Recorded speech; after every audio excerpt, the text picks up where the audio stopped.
Buenos días. Jamás pensé dar una charla en la iglesia que pastorea mi hijo con su familia. Lo digo porque cuando él era pequeño y nosotros estábamos en el furor del ministerio también involucrados como familia, él expresaba el deseo de nunca ser pastor. Le preguntaban, Enrique, cuando tú seas grande, ¿quieres ser pastor como tu papá? Y decía, no, jamás. No voy a estar todos los días 2 horas arrodillado allá orando. Fueron tiempos de indetenible fervor, de levantar congregaciones en diferentes lugares. Y hoy me siento muy contento de estar en este lugar, compartiendo en esta comunidad donde Enrique pastorea al lado de su familia. Siempre mencionaré a la familia, porque no es una sola persona, es un grupo. Y no solamente es la familia, sino también el grupo, el equipo de trabajo que hace que esto tan hermoso sea posible. Ya estoy de regreso el martes nuevamente a integrarme a mis labores y regresar a mi casa. Así que hoy yo quiero compartir un tema que genera mucha polémica en el campo secular, pero tristemente también en algunos sectores de la cristiandad. Quiero aclarar que seré muy respetuoso de la persona humana, de la dignidad humana, pero también lo seré de la verdad que nos hace libres, de la verdad que nos da seguridad, de la verdad que nos hace gente confiable. Así que hoy vamos a hablar de la ideología de género. Serán simplemente pinceladas de un tema tan complejo que requiere tanta documentación, pero me hago la ilusión de que ustedes se lleven una reflexión y que la trabajen y puedan defender a sus hijos, proteger a sus familias de este tipo de corriente de pensamiento que desestructura por completo a la familia en este tiempo. Ustedes ven la banderita ahí, los 6 colores del arco iris, y de manera sutil la van a ver en la ropa, en los comestibles, en el calzado de los niños, en los juguetes, en los pasteles, en pósters, en los cuadernos, en los lapiceros, en muchos lugares usted va a ver esa bandera que representa a la comunidad LGBTQX. Ya les hablaré un poquito de eso. Trataré de ser muy consecuente con el tiempo y respetuoso con el tiempo que me han dado, pero espero que lo que hoy quiero compartir con ustedes sea de grande bendición. Para ello voy a tomar unas líneas de Romanos, capítulo 1 en la versión Reina Valera, y voy a leer los versos 27 y 28. De este documento que Pablo le envía a la iglesia cristiana que está en el centro de Roma, aquella ciudad cosmopolita que estaba tan poderosamente influida por la cultura sexual griega y que era un problema para la comunidad cristiana y aún lo sigue siendo. Leeré aquí en este monitor y de igual modo, dice Pablo, también los hombres, dejando el uso natural de la mujer, se encendieron en su lascivia unos con otros, cometiendo hechos vergonzosos hombres con hombres y recibiendo en sí mismos la retribución debida a su extravío. Y el verso siguiente, que es el verso 28, dice, y como ellos no aprobaron tener en cuenta a Dios, Dios los entregó a una mente reprobada para hacer cosas que no convienen. Muy bien, dejaré ese texto ahí para luego entrar en el tema.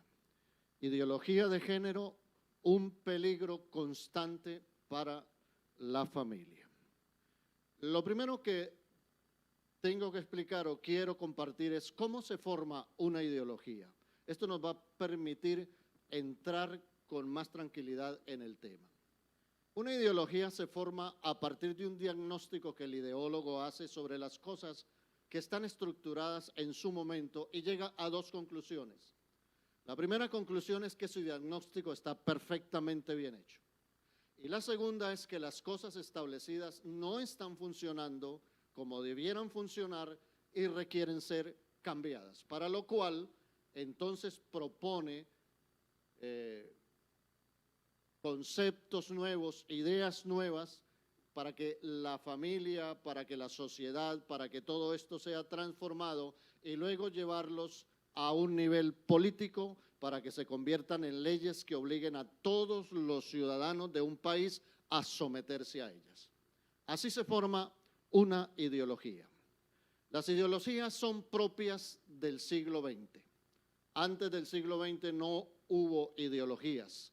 Habían sistemas de pensamiento que se llevaban a debate y se quedaban en la reflexión, donde muchos de estos resultados del debate eran aplicados a los cambios que la sociedad necesitaba, pero no hubo ideologías. Las ideologías son propias del siglo pasado, entre las que se distinguen el comunismo y el nazismo, que tienen todas las cualidades, tanto legales como políticas, de una ideología. Así que la nueva ideología que en este momento está permeando a la sociedad y que camina de una manera tan sutil, se ha denominado por la academia ideología de género. Y a ella es que me quiero referir. ¿Cuándo nace la ideología de género? La ideología de género nace o es vista o sacada a la luz a través del feminismo de tercera ola o feminismo estricto, feminismo legal o legalista mejor. Para eso quiero hacer un poquito de historia para ubicarnos un poco mejor. El feminismo o los feminismos, porque no hay uno solo, sino que hay muchos, vienen estructurados por tiempos que la academia identifica claramente. El primer movimiento feminista, con toda la razón y al que me adscribo completamente y estoy de acuerdo, nace con la Revolución Francesa del siglo XVII. En aquel tiempo Europa estaba como estancada mientras Asia caminaba de una manera veloz hacia el desarrollo. Pero luego llega la Revolución Francesa en el siglo XVII y comienzan a darse unos cambios sociales, políticos y económicos muy interesantes que despiertan a Europa a un nuevo estilo de economía y a un nuevo estilo de vida. Es allí donde las feministas comienzan su labor de hacerse conocer y de hacer reclamos que a mi entender son más que justos. Tienen que ver incluso con la igualdad que la misma Biblia en el Nuevo Testamento nos presenta. ¿Qué pedían las feministas de la primera ola o de la Revolución Francesa? Pedían básicamente igualdad ante la ley en relación con los hombres. Tener derecho a incursionar al mundo laboral, al mundo académico y sobre todo el derecho a la ciudadanía a través del voto. Por eso se le llamó a este movimiento liberacionista también el feminismo sufragista. Después, ya en el siglo pasado, aparece la segunda ola del feminismo con el llamado Mayo del 68 o Mayo francés, que es otra nueva revolución, otro nuevo movimiento que Europa busca para seguir creciendo. Allí nace entonces la segunda ola del feminismo, pero nace ya vista, de acuerdo a los académicos, desde la lente del marxismo. Aparece entonces Federico Engel escribiendo un libro al que llamó Origen del Estado, la familia y la propiedad privada. Y en él el autor dice lo siguiente o resume su libro de la siguiente manera. El marido es a la mujer lo que es el burgués al proletario. Es decir, así como el burgués subyuga, somete y expolia, despoja al trabajador de sus fuerzas, de su ganancia, de su forma de conseguir la vida de manera mucho más poderosa, así el hombre subyuga, somete y castiga a la mujer y lo hace obligándola a tener familia. Ya comienza entonces la ideología a politizarse y a convertirse en leyes. No contentos o no contentas las feministas de aquel tiempo con los logros alcanzados, entonces nace la tercera ola del feminismo. Y esta tercera ola del feminismo tiene un atrevimiento inusitado, algo que jamás se pensó que llegáramos a ver, y es tratar de cambiar y modificar la naturaleza en la sexualidad. Y eso es lo que estamos viendo en este tiempo. En 1989 cae el muro de Berlín que separaba la Berlín oriental comunista de la Berlín occidental capitalista. Allí comienza a desmoronarse el comunismo, el socialismo, y luego 3 años después, entonces con la perestroika de Gorbachov, se cae completamente y se desmorona la Unión Soviética. Esto lo sabemos. Entonces, esta ideología economista o economicista se queda sin recursos para poder tratar de lograr lo que quería. Es así que ahora renuevan su forma de actuar y comienzan a incluir en su movimiento nuevamente al feminismo, pero de una manera tal que se logre a través de lo que se llama ideología social cambiar los conceptos y la manera de ver y de entender la vida. Y es allí donde nace entonces lo que llamamos o lo que se llama ideología de género. Permítame entonces definir un poco qué es ideología de género. Hay una definición de un autor que me encanta mucho consultar, porque todos los datos que traigo a continuación están debidamente documentados en algunos libros de gente muy respetada, investigadores, politólogos, abogados, periodistas y hasta teólogos, a los que yo respeto mucho y de los que me he alimentado e inspirado para tratar este tema.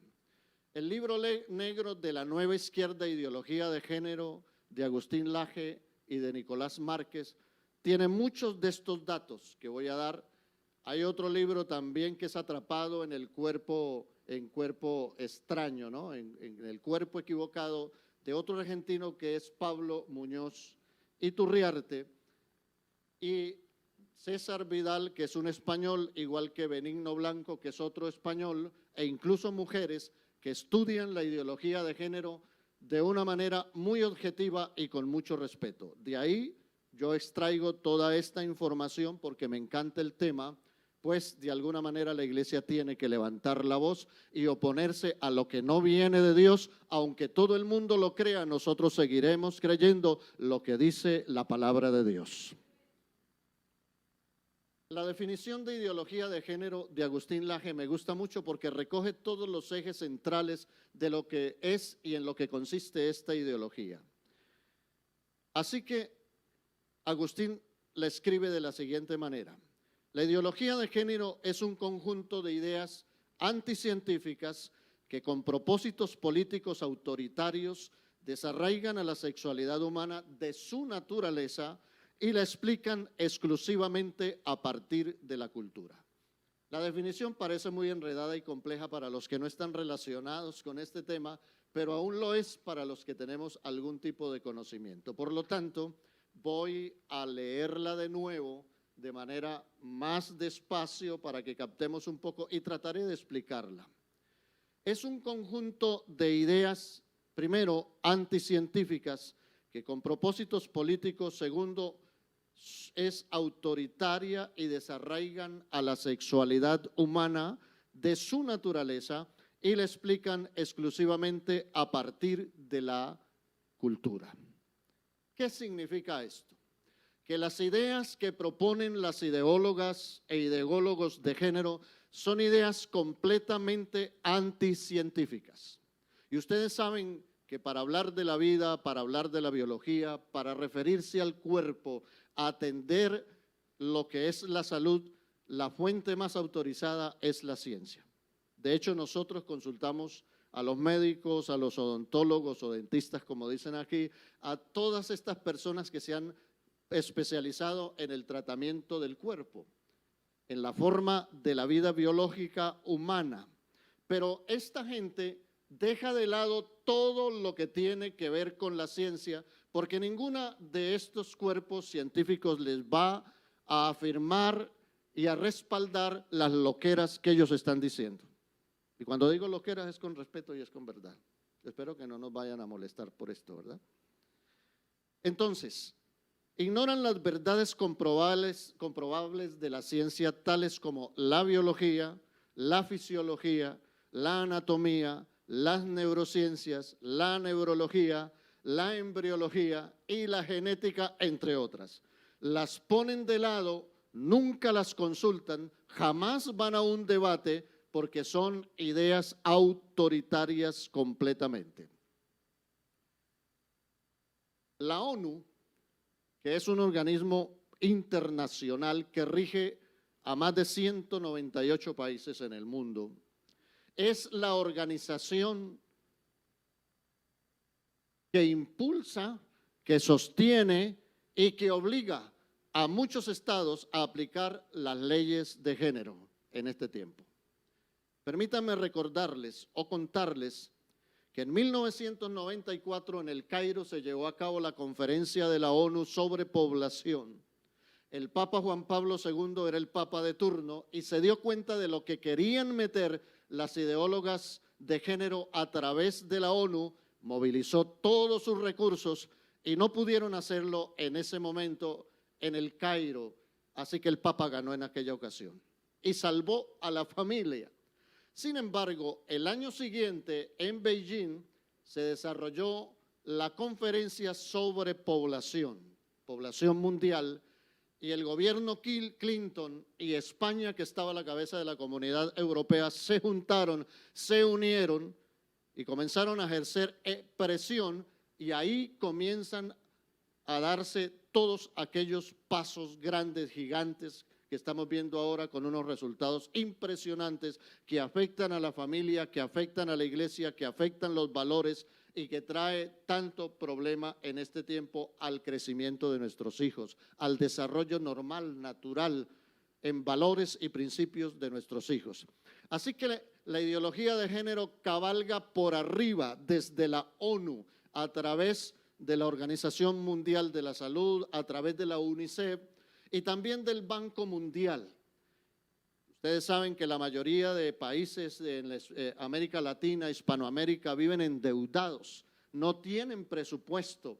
Entonces el Banco Mundial les ofrece prestarles dinero, pero con la condición de que apliquen las políticas de género, políticas que apoyan el aborto, que apoyan la homosexualidad, que apoyan todas esa cantidad de disparates que oímos en este tiempo y que necesitamos investigar para pararnos firmes ante esta ola de ideología que está creciendo y hacer la resistencia. Al final les hablaré un poquito de cómo hacerlo, si no esta charla no tendría resultado, ¿verdad? Muy bien. Es así que de esta manera la ideología de género es tremendamente autoritaria. Ella ha logrado a través del lobby LGBT y a través de la agenda abortista y de la agenda mundialista, ¿cierto?, ha logrado que los países construyan leyes que nos obliguen a todos a someternos, so pena de prisión o de multas, a todo el contenido de la ideología de género. Esto es horrible, horrible, y por eso hay que hablar de esto. La ideología de género desarraiga a la sexualidad humana de su naturaleza y la explican a través de la cultura. Ustedes saben que la naturaleza es lo que nos contiene. Todo necesita bordes, todo necesita límites, todo necesita contención. Las carreteras tienen bordes. Si usted se sale, ya sabe que va a tener un problema muy serio, ¿verdad? Los hijos necesitan límites. Cuando están creciendo, a ellos hay que contenerlos, porque si no los contenemos y no establecemos límites, ellos se van a salir en su proceso del calendario madurativo, biológico, porque no saben comportarse y no saben adecuarse a las normas sanas de una sociedad.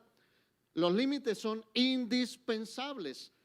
Y la ideología de género nos quiere presentar una sociedad sin ningún tipo de límite, donde cada cual haga lo que le venga en gana, lo haga de la manera que lo quiera hacer, y todo esto es normal y está bien hecho. Pero vamos a tener problemas demasiado serios y ya los estamos teniendo con esto. La naturaleza funciona a través de ciclos que facilitan el desarrollo y funcionamiento del cuerpo y de la vida. Todo tiene ciclos. Hay un ciclo vital que va por fases y cambiamos de una fase a la otra, y los retos y los límites en la siguiente fase, como las oportunidades de crecer, son diferentes. Cada uno de nosotros sabemos en qué fase está la vida y en qué fase está el matrimonio, en qué fase está la familia. Y vivimos conforme a esas fases. Ustedes se imaginan que hoy que yo tengo 63 años de vida, mucha agua ha pasado por debajo del puente, ¿saben? Quiera ser un ciclista como Nairo Quintana o un futbolista como Messi, no voy a ser capaz, no lo voy a poder lograr. Necesito entender en qué fase de mi vida estoy y saber que la biología, que la naturaleza me limita. Debo de tener ya ciertos cuidados, porque no soy atlético, en bajar un escalón, porque alguna cosa me puede pasar. Subir o bajar una escalera eléctrica, como le sucedió a Estela, un accidente que puede ocurrir en cualquier momento, porque estoy en una fase del ciclo vital que me establece límites para contenerme y ayudarme a avanzar en la vida. El sueño tiene fases. Está la fase REM, la fase no REM, la fase donde soñamos, donde no soñamos, la fase donde descansamos y donde no descansamos, y por eso si no respetamos esas fases no vamos a estar bien al siguiente día. Entonces, no podemos prescindir de la naturaleza. Es algo atrevido, es algo loco, es un disparate por completo creer que podemos superar, manipular y cambiar la naturaleza, y sobre todo la naturaleza de la sexualidad. Dicho esto, quiero presentar rápido, porque estoy mirando el reloj, a tres de las principales ideólogas. En 1949, Simone de Beauvoir, filósofa francesa, escritora y activista femenina, escribe un libro llamado El segundo sexo. Ahora, si habla del segundo sexo es porque existe un primer sexo, es decir, el hombre, lo masculino.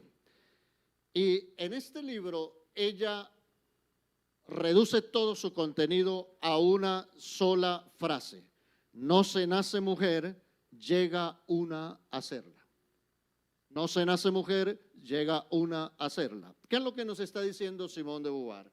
Nos está diciendo que la mujer no tiene ningún dato biológico en su naturaleza, en su sexualidad, sino que todo es el producto de una construcción cultural, de un pacto social.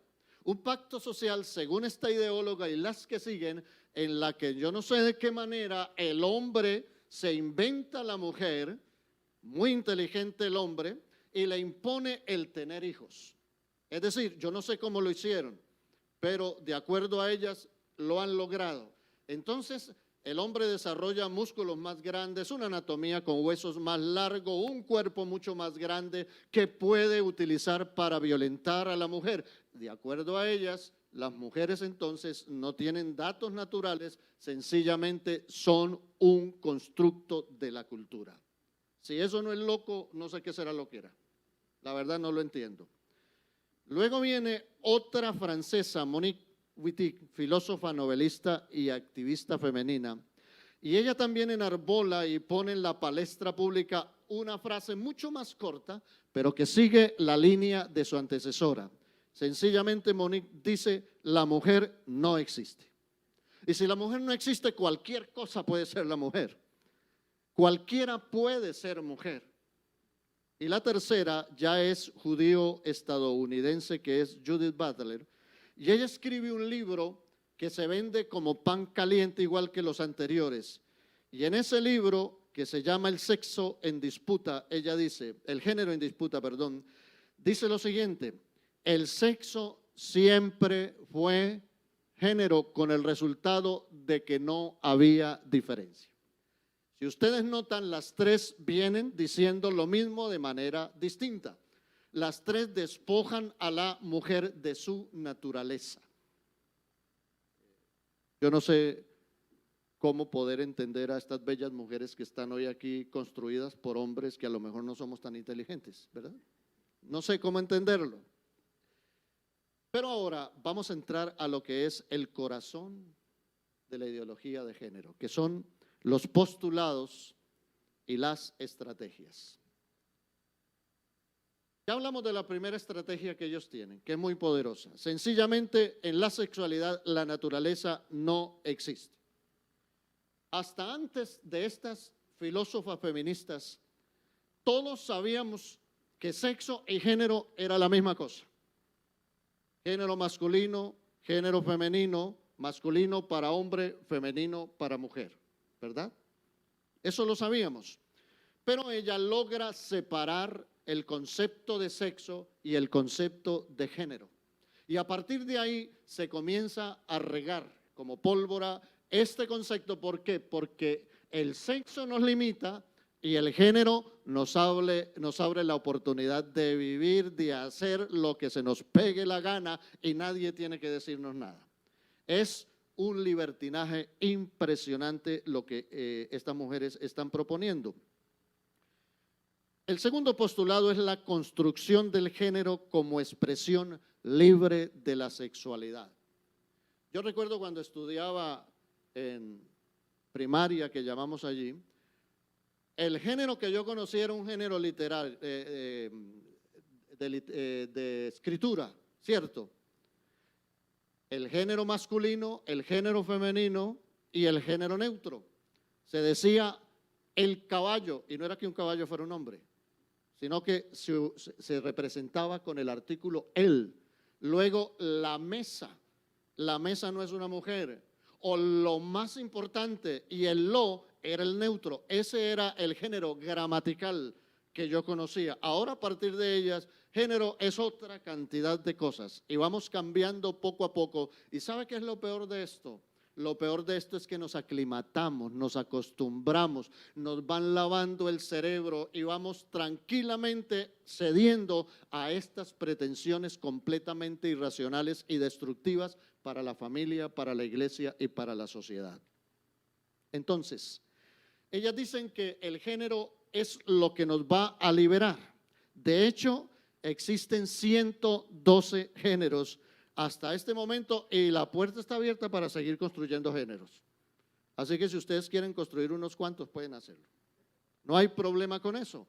Cuando usted lee los 112 géneros, lo primero que pasa es que no los entiende. Y lo segundo que pasa es que le genera risa. Porque es completamente antinatura. No tiene sentido realmente esto que esta gente está proponiendo.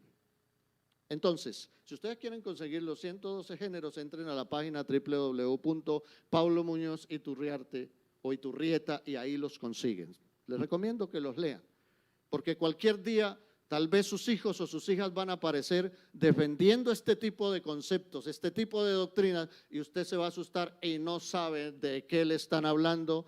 No saben qué galaxia se encuentra porque hay una distancia generacional muy fuerte en este tiempo entre los padres y los hijos. Hablamos idiomas muy distintos y por eso es que los muchachos dicen, mi papá y mi mamá no me entienden.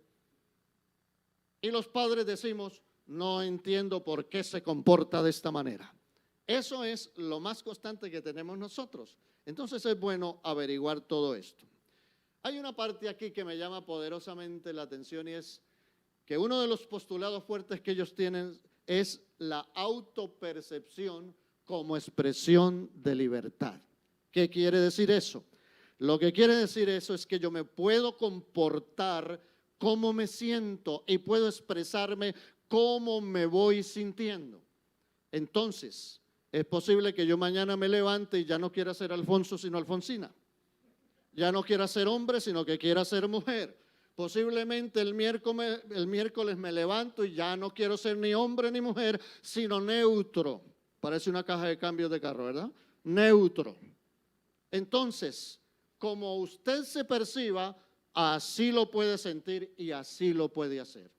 ¿Saben una cosa? A ver si me autopercibo con la cuenta bancaria de George Soros.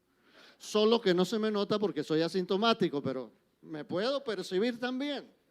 Me puedo percibir como el hombre araña y tratar de subir por las paredes, o como Superman, lanzarme de un 10º piso envuelto en una toalla, y ya sabemos que la naturaleza sí o sí se impone porque es la creación de Dios. Y hay leyes. Si yo me lanzo, ya sé que me va a esperar el piso, ¿cierto? Y que posiblemente de ahí no iré ni a la clínica, sino al crematorio si quedó algo. Entonces no es cuestión de caminar en este tipo de cosas, de autopercibirnos como queremos, como se nos pega la gana, como lo sentimos, y de esa manera creer que eso en esencia somos. Es decir, de alguna forma hemos entrado a un terreno que es prohibido para el ser humano, que es tratar de ser Dios para modificar la naturaleza humana. Esto es riesgoso, peligroso. Ya esa manipulación se ve en las frutas. Usted ve unas frutas tan gigantes y usted no está comiendo nada. Por eso hoy tratamos de volver nuevamente a las frutas sanas, a los alimentos sanos, ¿verdad?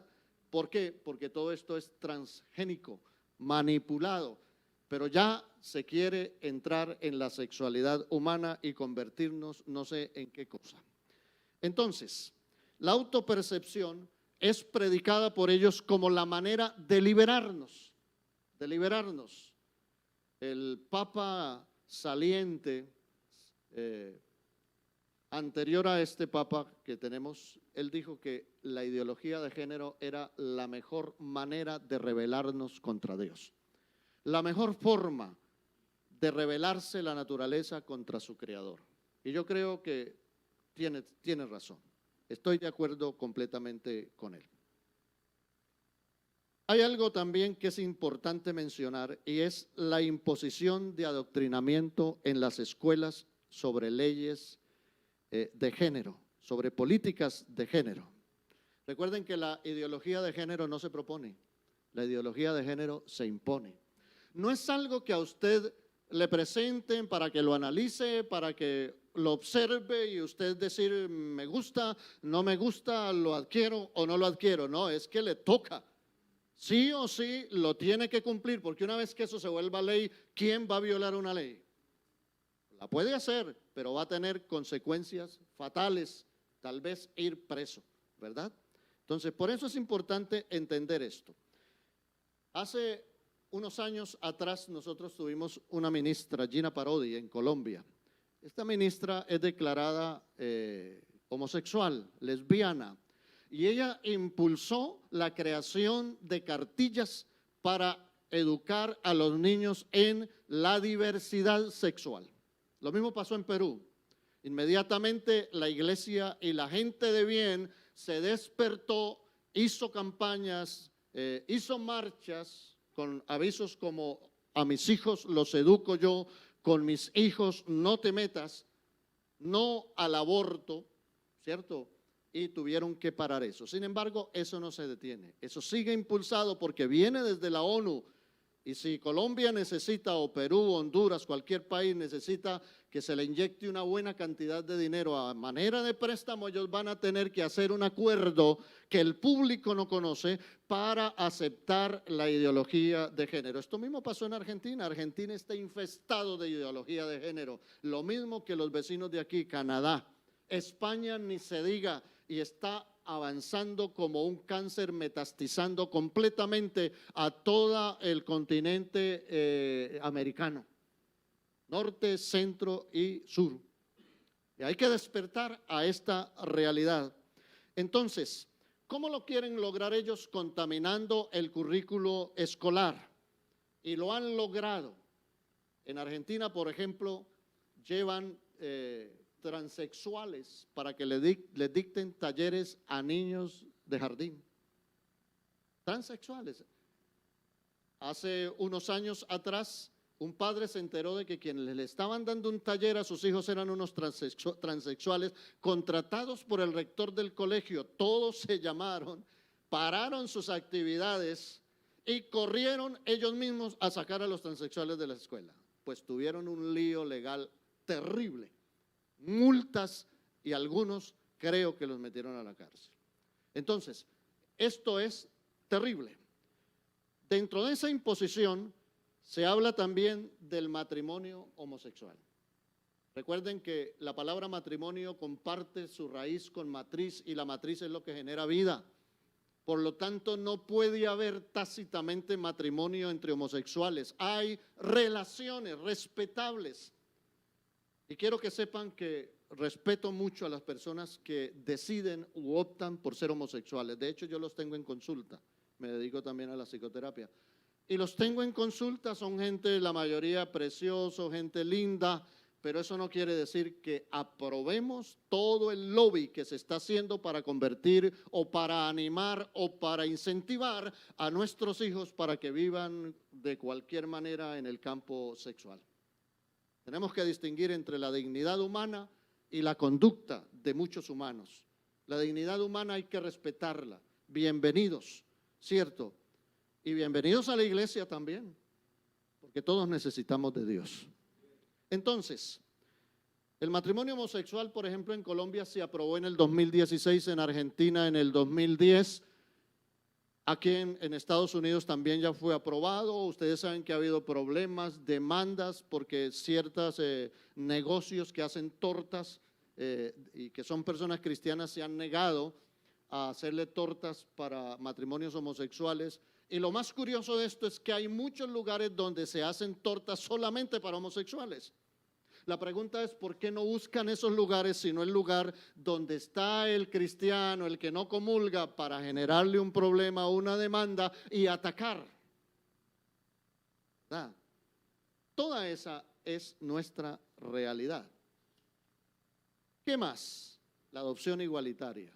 En Colombia hubo una polémica muy fuerte a nivel de las dos cámaras, Senado y Cámara de Representantes, cuando se fue a aprobar el matrimonio igualitario, el matrimonio homosexual. La gente decía, comenzamos por aprobar el matrimonio homosexual y vamos a terminar aceptando y aprobando que se adopten también niños por parejas homosexuales. Todo el mundo decía que eso nunca llegaría allí. Pues ya está.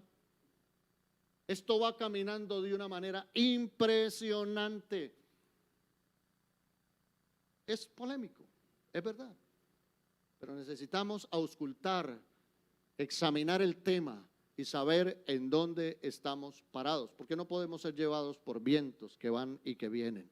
Esto no son tormentas tropicales, estos son huracanes de nivel 5. Ese es el máximo nivel, ¿verdad?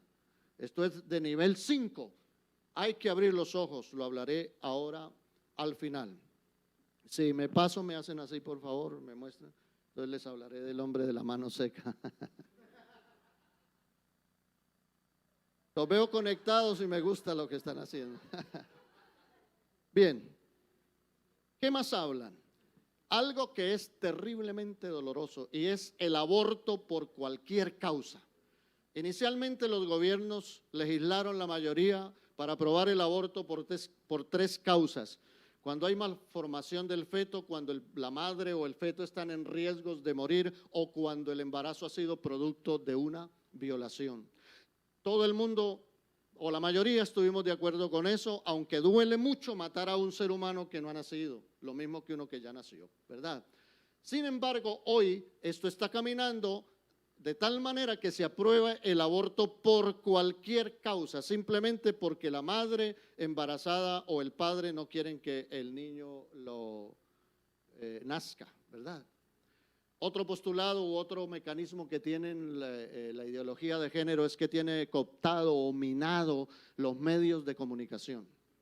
Por eso cuando usted vea televisión no coma entero, no coma de todo lo que sale allí porque se puede indigestar, ¿sabe? Entonces, cuando hay una marcha pro vida, ¿cierto? Las cámaras se enfocan en el lugar donde hay menos gente y en las páginas, en las portadas de los periódicos sale la foto más fea. Y esto se lo venden a la gente. Cuando hay una marcha del orgullo gay, entonces es al revés. Los medios enfocan el grupo más grande, donde están estas personas maravillosamente vestidas, ¿verdad?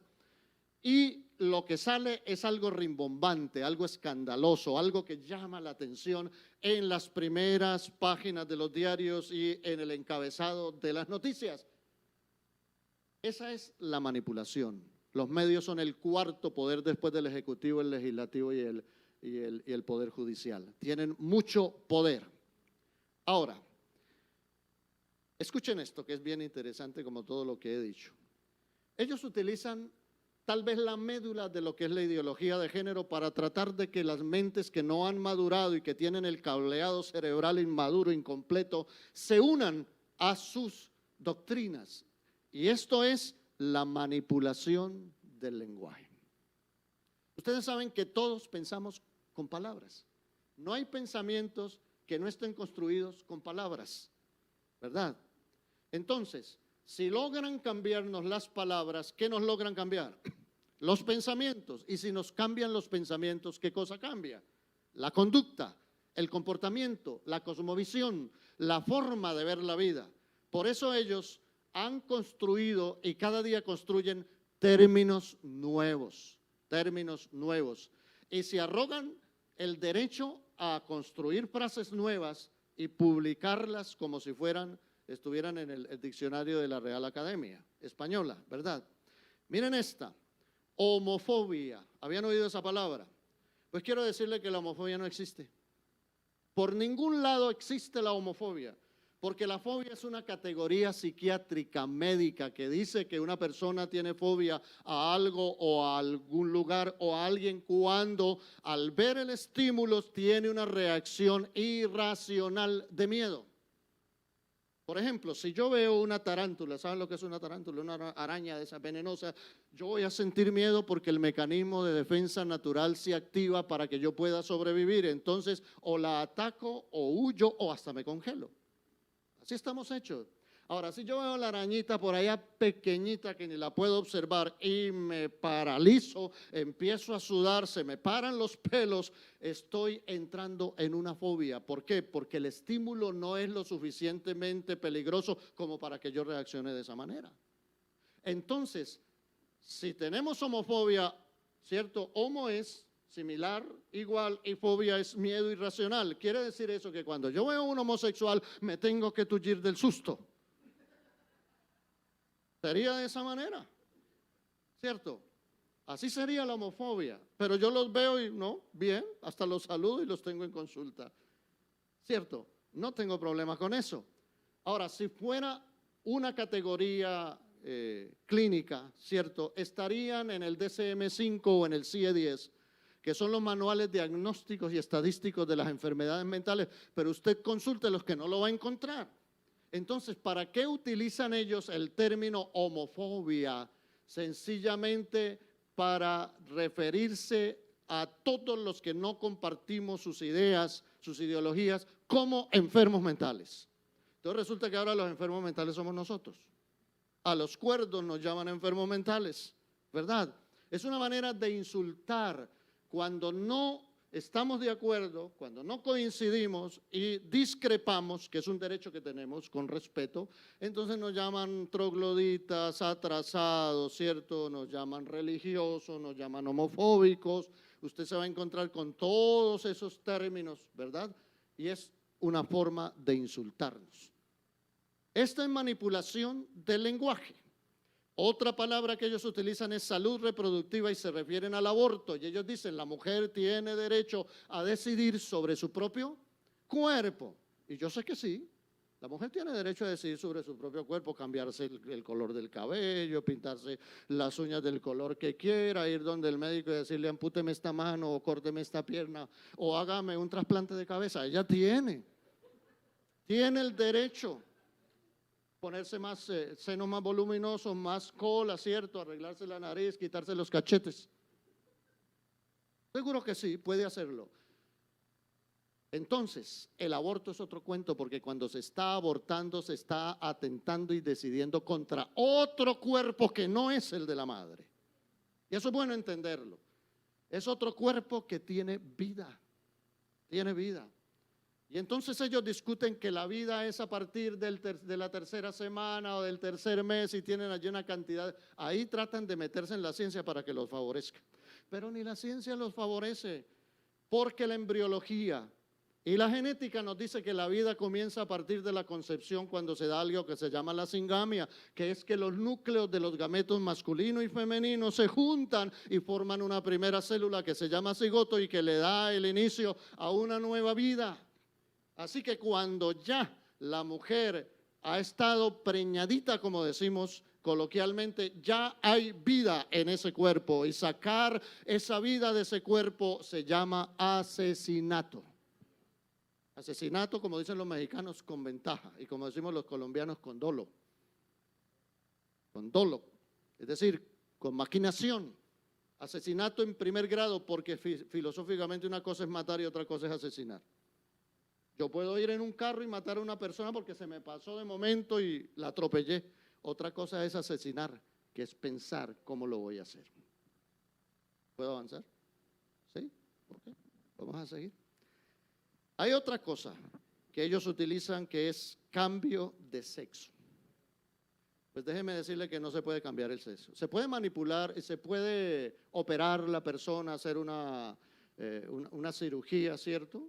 En la vagina, en el pene, se pueden hormonizar, pueden cambiar el cuerpo, lo que quieran, pero esto sencillamente son mutilaciones. El sexo está en la cabeza. Si a usted no le funciona la cabeza, el resto no le va a funcionar. Esa es la verdad. Todas las células de nuestro cuerpo tienen toda la información desde el momento en que se forman. A las 6, 7 semanas de nacido el niño hay un lavado en el cerebro. Si es de testosterona, entonces es hombre, y si es de estrógeno, entonces es mujer. Eso no lo podemos cambiar, eso está instalado allí, por lo tanto no existe el cambio de sexo. Existen personas que se parecen hombres a las mujeres y mujeres a los hombres y se cortan el cuerpo, pero no cambian de sexo. Eso es interesante entenderlo. ¿Y qué más dicen? Sexo transgeneracional. ¿Saben lo que es sexo transgeneracional? Pedofilia. Pedofilia, tener sexo un adulto con un pequeño, ¿verdad? Entonces, feminicidio es otra palabra que ellos han inventado. El feminicidio se da cuando se mata a una mujer por el hecho de ser mujer. Pero no todas las veces un hombre mata a la mujer por el hecho de ser mujer, puede ser por celos. Puede ser porque está embriagado, puede ser porque hay consumo de drogas, puede ser porque son personas explosivas que tienen heridas y reaccionan ante cualquier estímulo recurrente y pueden llegar allí. Pero a toda muerte de mujer a manos de su pareja, de su marido, lo llaman feminicidio. Entonces, ¿cómo llamamos cuando la mujer mata al marido? Masculinicidio debe ser, ¿cierto? Eso no existe. Ahora permítanme, como no hay teoría que se resista al ejemplo, permítanme ponerle ejemplos para que vayamos cerrando, ¿verdad? En Estados Unidos se habla de transespecie y esto está bien. ¿Qué quiere decir eso? Personas que se sienten y se autoperciben como animales, personas que se sienten como perros. Por lo menos una vez a la semana, el británico Tom Peters, de 32 años, saca su disfraz de dálmata del armario y al ponérselo se transforma en un perro. Y eso está aprobado por ellos. Entonces, ustedes se imaginan, y miren, lo que estoy diciendo es cierto, ustedes se imaginan que llegue aquí alguien el domingo transformado en perro y venga a ladrarle al Señor. Eso es una cosa terrible. Y el pastor, entonces diga el pastor, todos los que quieran denle un ladrido al Señor. Nos puede producir risa.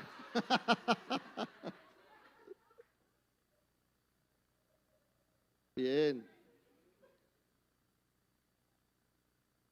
Hay personas que se autoperciben como caballos también, ¿cierto? En Estados Unidos hay un club de ponis en el Delta, así se llama, ponis en el Delta. La verdad es que desde el campo psicológico, psiquiátrico, esto suena más a un trastorno mental que a una decisión propia. Allí sí los manuales hablan de licantropía clínica o licomanía, que es un trastorno donde la persona se siente que es un animal y se comporta como un animal. Hay personas que se autoperciben como extraterrestres también. Y podemos hablar de mucho, solo que el tiempo no nos da. Pero en otra ocasión ustedes pueden ampliar el tema tal vez con otra persona, pero la idea es que conozcan, sin entrar en pánico, porque tampoco se trata de eso, porque cuando uno tiene pánico entonces no piensa. La idea es ser bien inteligentes para trabajar esto. En Canadá se castiga usar disonancia sobre identidad de género con 6 meses de cárcel, en Nueva York hasta $250,000 y California hasta 150,000. ¿Qué es eso de tratar a una persona con disforia de género? Voy a poner un ejemplo. Vamos a suponer que un día Enrique dice, ya no quiero ser Enrique, quiero ser Enriqueta. Y alguien se puede acercar y nombrarlo por su nombre de Enrique y no por Enriqueta, por su género como hombre o su sexo como hombre y no como lo que se está percibiendo. Pues puede ir y demandar dependiendo de dónde esté y meter a la persona en un tremendo lío. Esto está penalizado en Canadá. La ideología de género ha avanzado de una forma que nos asusta. Decir que la homosexualidad es un pecado en Canadá nos puede llevar a la cárcel por 6 meses. Ahora que en el estado de la Florida se puede decir eso, ¿cierto? ¿Ya no? Cualquier cosa me voy el martes, eso está bien. En Canadá se aprobó la zoofilia. Ya está aprobada, solo que tenga cuidado con el animal y no lo vaya a dañar. De hecho, muchas personas tienen mascotas con las que mantienen relaciones sexuales. Esto a nosotros nos asusta, nos preocupa. Sabemos que esto no es correcto, pero para la ideología de género está más que correcto. Ya está aprobado, así que no hay problema si a una persona la descubren teniendo sexo con un caballo, teniendo sexo con un perro, teniendo sexo no sé con qué. Eso está bien, es su vida, es respetable y la ley lo ampara. En Gran Bretaña llegó una mujer al hospital con un tamaño de barriga gigantesca, ya estaba a punto de entrar en trabajo de parto y cuando llega allí pues la atienden y los médicos le dicen, señora, la felicitamos, va a ser madre. Y ella dice, yo no soy mujer, yo soy hombre, un hombre embarazado. ¿Qué hizo la comunidad LGBT? Se unió, movió su lobby, hizo de todo y el gobierno produjo un manual en donde se le prohíbe a los médicos decir mamá, papá, hombre, mujer. Ya no se puede decir allí así. En Argentina no se puede refutar o criticar a las feministas. Si usted lo hace públicamente, usted puede ir preso en Argentina. Así que lo que digan las feministas está bien dicho y está amparado por el gobierno. En España se lanzó un calendario no sexista. ¿Qué quiere decir un calendario no sexista? Que ahora los meses son enero, febrero, marzo, abril, mayo, junio, agosto, hasta llegar a diciembre. O sea que yo soy nací el 1 de agosto de 1958. Noten hasta dónde va todo eso.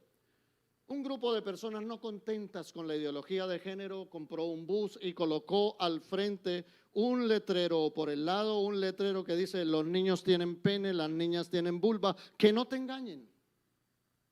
Eso no hay que ser muy ilustrado para saber que los niños tienen pene y las niñas tienen vulva. Sin embargo, la alcaldesa de Madrid prohibió la circulación de ese bus porque era un atentado, era un crimen de odio contra la ideología de género y las políticas de género. Están aprobando derechos de unas minorías sobre los derechos de las mayorías, sobre esos derechos que Occidente ha ganado durante tanto tiempo. Y sigo, ¿cierto? En Andalucía, en los colegios, los niños no pueden usar malas palabras como alumno, profesor, investigador. Esas son malas palabras. ¿Por qué? Porque están hablando de género masculino. No se puede decir allí, ¿verdad? En Suecia, el partido de izquierda pide una ley para obligar a los hombres a orinar sentados. No sé cómo lo van a supervisar, si con cámaras o poniendo un policía allí, ¿cierto? La cuestión es que tendrían que aprobar una ley para obligar a las mujeres a orinar de pie, que sería una catástrofe. Hasta allá ha llegado la invasión de la privacidad. Ya no tenemos privacidad. Es una cosa tenaz. Allí mismo en Suecia se aprobó el incesto y la necrofilia. En Holanda el feminismo o un sector del feminismo está a favor de la pedofilia. En Estados Unidos está la NAMBLA, ahí estaba, ahora la van a poner NAMBLA, N-A-M-B-L-E. ¿Qué es la NAMBLA? Es la Asociación Norteamericana por el Amor entre los Hombres y los Chicos. Es una organización pedófila estadounidense radicada en Nueva York y San Francisco que se opone a la idea de una edad mínima para tener relaciones sexuales. En España ya está autorizado que si el niño o la niña quiere consentir, puede tener sexo con un adulto a partir de los 12 años. Sin embargo, esta gente es insaciable y quiere que no sea tan alta la edad, sino a partir incluso de que sean bebés que se tienen en brazos. Voy a terminar. ¿Cómo hacer la resistencia? ¿Cómo hacerla? Les recuerdo que el movimiento profético instaló la protesta social en Israel. ¿Qué quiere decir eso? Que no nos podemos quedar callados. No podemos permitir que hagan con nosotros y con nuestros hijos lo que se les pegue la gana al amparo de gobiernos corruptos que se venden y se suben al bus que más rápido viaje. Porque detrás de todo esto hay una danza de millones impresionantes. Ahí está el señor George Soros invirtiendo 18,000 millones de dólares para apoyar este tipo de políticas. Allí están fundaciones como Bill y Melinda Gates, ¿cierto?, que apoyan también. Hay otra cantidad como la Fundación Ford, la Fundación Rockefeller. Todos ellos aportan mucho dinero para apoyar a la ideología de género. Muy bien. ¿Qué podemos hacer? Primero, informarnos. Eso es lo primero, infórmese. Menos televisión, menos TikTok, menos redes sociales, ¿cierto? Más libros, más talleres, más seminarios que nos hablen de estos temas para poder ser los padres que hoy queremos ser. Y responderle un día a Dios por los nuestros, porque los hijos son prestados y es nuestra responsabilidad educarlos. Y no los criamos para nosotros, los criamos para la vida, para que hagan el trabajo que Dios les asignó antes de nacer.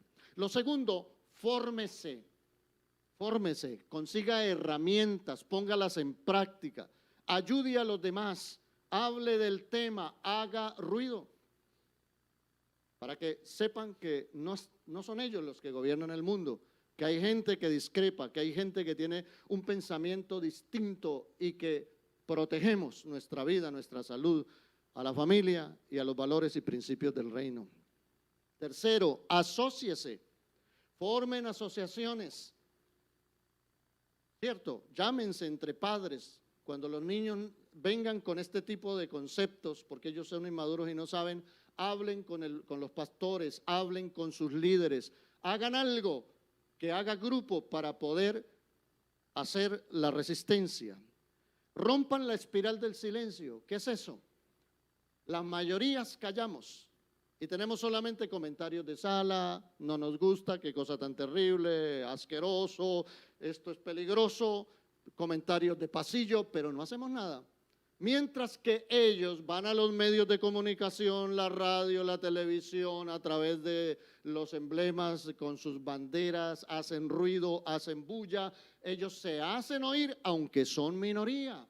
Y los que somos mayoría estamos en silencio esperando que nos llegue el agua al cuello, cuando realmente esa espiral de silencio hay que romperla y decirle no a lo que hay que decirle no y hacerlo con toda la confianza y la seguridad que nos da la presencia, el poder del Espíritu de Dios, de Él. ¿Qué más podemos hacer? Agustín Laje dice algo muy bonito: vacune a sus hijos contra la ideología de género. ¿Qué es vacunar a los hijos? Llama a tus hijos pequeños y habla con ellos y dile, mire mi amor, te van a decir un día que dos hombres se pueden casar y que eso está bien. Te van a decir un día que dos mujeres se pueden casar y que eso está bien. Te van a decir un día que el aborto es salud reproductiva y eso está bien. Hay que explicarle a los niños porque se dice que el aborto, ellos dicen que el aborto es salud reproductiva. Entonces, si el aborto es salud, ¿qué es el embarazo? ¿Enfermedad? A mí me nacieron dos bellas enfermedades y una de ellas es su pastor.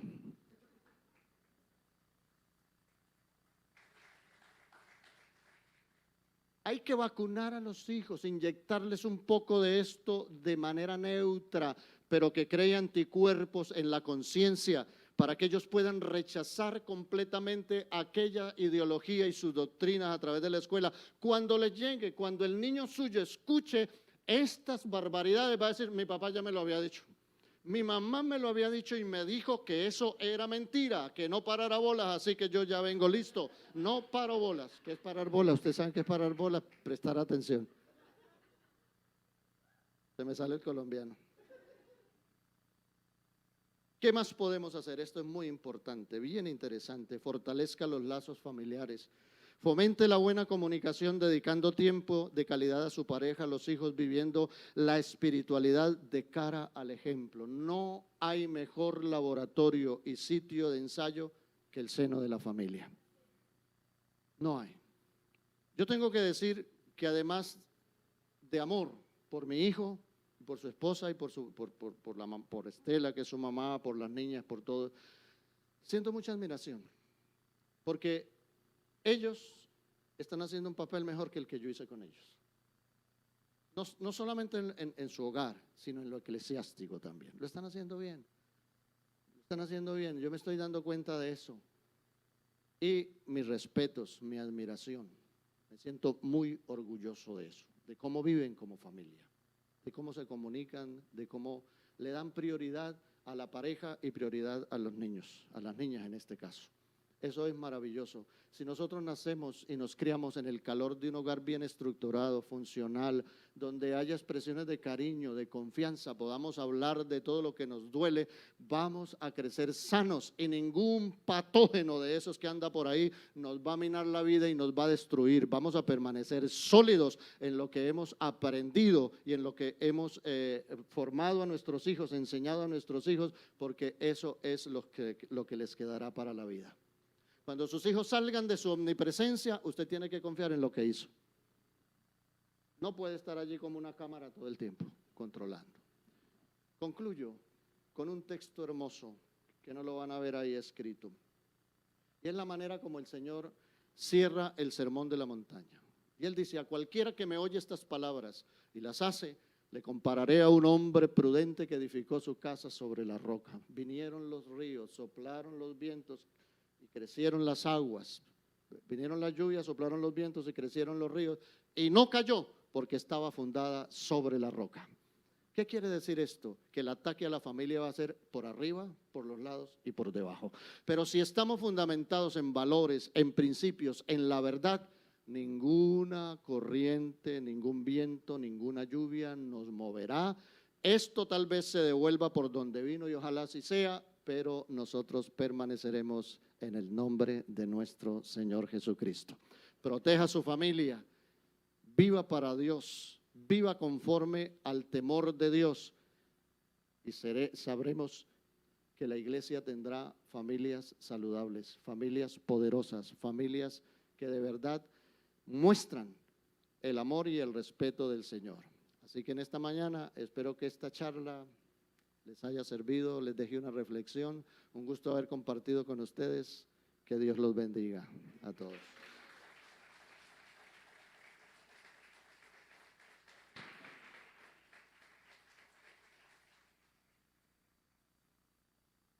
Aprendimos, de eso se trata, que ustedes puedan venir a un lugar como estos, a adorar a Dios, pero también que podamos recibir información que Dios quiere que recibamos.